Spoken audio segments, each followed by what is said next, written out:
Today, I am honored and joined by a good friend of this channel and a good friend of mine, Jonathan Chappell here, who played in the most recent U.S. National and placed a very respectable and strong finish of 5th place. Jonathan, thank you so much for joining me today. Tell us about your experience in the National.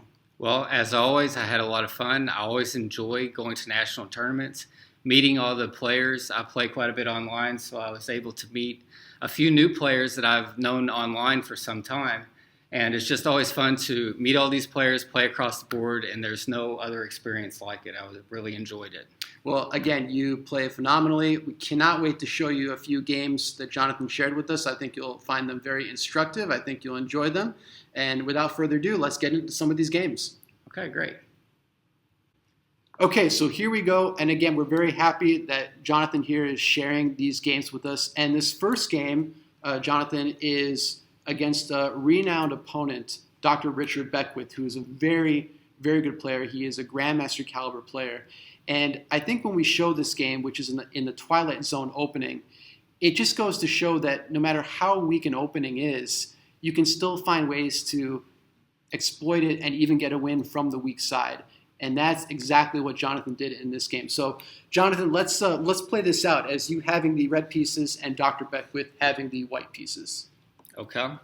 So the opening, 9-13, 24-20, and 11-16. And then jumping 20 to 15. And the best jump is 7 to 16. And I think that's a really good point. This is one of the weakest openings on the board. In fact, Alex Moiseev, world champion, once made a comment that he regarded this as one of the toughest openings. The natural single corner capture will actually lose. It doesn't lose by this natural 22-17, but actually by this 23-18. So it's just, again, very unnatural formation, but knowing that the side capture is actually best, albeit, again, very unnatural, is the correct way to go about this. And then Richard Beckwith, Dr. Beckwith, played 22-18, and now I traded in 16-19, jump, jump. And then he played something that I wasn't really prepared for, which he played 27-24. And now, instead of the 27-24, this 18-14 is probably a little bit more standard. But at this time in the game, Jonathan, did you feel like maybe Dr. Beckwith had either a cook or had something new in mind? Well, I think I was a little bit mixed up. I was thinking that this game may have been played in the Alex and Sergio 3-move World Championship. And I remembered Beckwith and we actually were chatting in the box there about this opening. And I felt like he was very familiar, much more familiar with this position than I was. And I felt like 2-7, was the best move, but I wanted to look through it and make sure that I understood it. And after looking through it, that was my ultimate decision. I felt like even though it kind of created a bridge ending, I was afraid that the 3-7, which actually may be a technically stronger move, I just felt like it would lead to a weaker position in the end game. And so, after looking through it, I felt like 2-7 was the best option, which it is a draw. So that just goes to show you this was an unprepared line. Jonathan wasn't aware, and maybe, again, Dr. Beckwith had something prepared, but after that analysis that John just went through, 2-7 is what was ultimately played. Yes, so I responded 2-7, and then capture, and then he played 32-27 to continue to apply a pressure to the piece on 19 here. Yes, and so I played 8-11, and he played 25-22. And of course, if 27-24 were played, I can block with 4-8, and then he's going to capture, but I'm going to capture back, and that's actually a more simple game. And so his 25-22 is actually the stronger move here. And so then I played 4-8, and now he played in 18-14. And so here, the natural move, to me at least, would be to go 11-15. But then I realized if he goes 30-25, he's got 2 triple jumps on the board, and I can't make 2 moves at once, that he's going to win the game. And so the only move that I saw was 11-16 here, which is what I played. And then he responded 30-25. And again, threatening a triple jump here, because if Jonathan doesn't do anything with these pieces here, Dr. Beckwith is just going to go 14-9, and then you have a triple jump. So something must be done in this position. Now, for you, when you were analyzing this, it was you were either going to go 6-9 or 6-10. Is that correct? Yeah. I mean, that you have to do that. You have to do something to stop the triple jump, like you're saying. So 6-9 or 6-10 were pretty much forced from this position, and I chose 6-9. And so this is a critical position in the game. And after talking to Dr. Beckwith, after the game, what I was afraid of was 27-24, and he said that he was trying to win the game and he couldn't see a win with the 27-24, and so him trying to win the game, he took the 2 for 2 here with 14-10, capture, 22-17, capture, and then capturing with the man 26-10. So white now has a piece planted on 10, but its position is actually not very good right here. Yeah, and I felt like I had at least an advantage, after this. I felt like I had an advantage after this point in the game. And I responded with 9-14, and he responded with 25-22.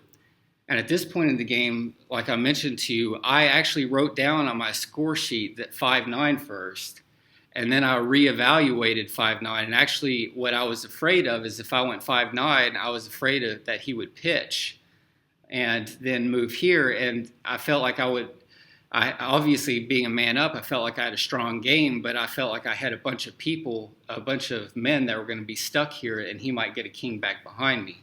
And actually, the 5-9 does draw the game. And so I was very fortunate that I made the decision, I crossed it out and made the decision to play 8-11 instead of the 5-9 that I had originally written down. And I think it's really important to point out here that prior to the 8-11, which is a phenomenal move, Jonathan, absolutely a great move that is very difficult to see over the board. This 5-9 is so natural. I mean, you're continuing to restrict the area in the single corner here, and again, white really can't do much in the double corner here. This move to me is very natural, but the fact that you were able to see, well, okay, maybe there's a pitch and you can get behind, and there's some issues there. It's a drawable position, but this 8-11, again, to me, it looks a little bit more unnatural, but this is the key to winning this game, which is just really quite amazing. Thank you. And then after I did the 8-11, he played, basically what the program says is the strongest move on the board. And so he ran the piece 27-24. I responded 19-23, 24-19, 16-20, and 19-16, and then 11-15. And in this sequence, these moves are all forced. Like white is pressing and red is just literally moving out of the way. But out of the way into a very good position. As you can see, the white double corner is about to be broken. But it's white's move next, I believe, correct? After yes, 19-16. Yes, yep. That's correct. And so then white moves 16-11. Again, making its way to get a king as quickly as possible. But now the white's double corner is about to be broken. Yes, and that's what I did with 23-27, and then capture and capture. And so then Dr. Beckwith played the most natural move on the board to go get a king with 11-7, and then 27-31, and then 7-2, So White's mission is accomplished. When it made that 27 to 24 move, it was just going to work its way to get a king as quickly as possible. Because again, its pieces are underdeveloped here. You have a piece on 10. It needs to just get a king as soon as possible. And so with him having the king, I'm now able to press the man on 22 here by going 31 to 26, 22, 17, 26 to 22, and 17 to 13 is forced. And then I have a key move here with 22 to 18. And what this does is this prevents the king from being able to move out of the king row because I have the pitch with 5 to 9 and then 14 to 17 to take the triple. And I think that's very instructive for everyone to see here. Again, if the king goes out here, you have this 5-9, and then you have the triple jump after 14-17. So again, just a great move that prevents. And if the white king goes here, you have the same situation. So the white king is trapped at this point. So at this stage of the game, there's nowhere really to go in the single corner here. So essentially, white is just restricted to one move on the board. Yeah, and so he played the 28 to 24, and then I wanted to remove this piece and place my king over here, which further pins that other king. So I traded that man off with 11 to 19. I'm sorry, 15 to 19, and capture. So at this point, again, there's really not much room for white to go. It's largely restricted here. So really, it's just going to start trying to develop this piece out of the single corner. Yes, and that's what he does. He develops 29 to 25. I'm moving 14 to 18, and then he moves this 21 to 17. Now, before we get into anything further here, I would love to see how many of you can actually see this position on the board. I tell you what, it's not easy to see, but there's an absolutely beautiful tactical situation here, and maybe some of you can see, maybe if you can't. But John, would you like to show how this situation can be handled here? Well, unfortunately for me, I was one of the only ones that was there watching the game that did not see this. I was thinking to the end game, and I completely overlooked, this situation. But I have a triple jump on the board by pitching 3 to 7, and so allowing white to get another king. Yes, but then you play 1 to 6, and of course you have the triple jump coming back. Amazing. And in post-game analysis, I believe you said that Dr. Beckwith would have resigned at that point had you made that pitch. Yeah, he told me that had I made the pitch, he would have resigned. But like I said, I was looking ahead, and I broke my own rule to always look for tactical shots before I make a move. And in this situation, I was looking at the end game, and I thought I had a win on the board, and I completely overlooked the shot.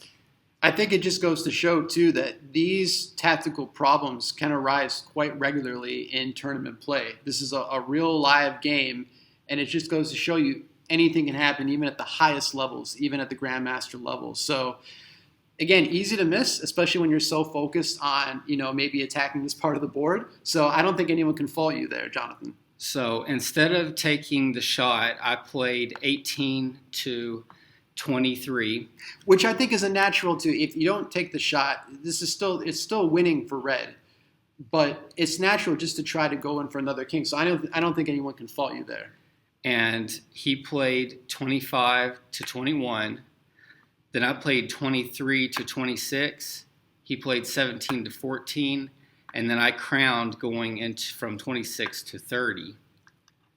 And he resigned at this position. And basically, my idea was that he's building up a column here to trade into the king row, but he can never trade in because as soon as he trades 10 to 7 and jump, I'm going to execute a trade right back by going 1 to 6. and capturing 2 and gaining a man. So if we play this out, again, this king is essentially trapped. If we play this out after crowning, I believe it's white's move, correct? And then if the king follows up, if you trade out now, like Jonathan was mentioning, now there you go, that 1-6 and the 2 for 1, and the game is over. But I think that just goes to show that even in such challenging opening, there's still areas where an advantage can happen with the weak side. And against a great opponent like a Dr. Beckwith, this was truly a phenomenal game. Well, thank you.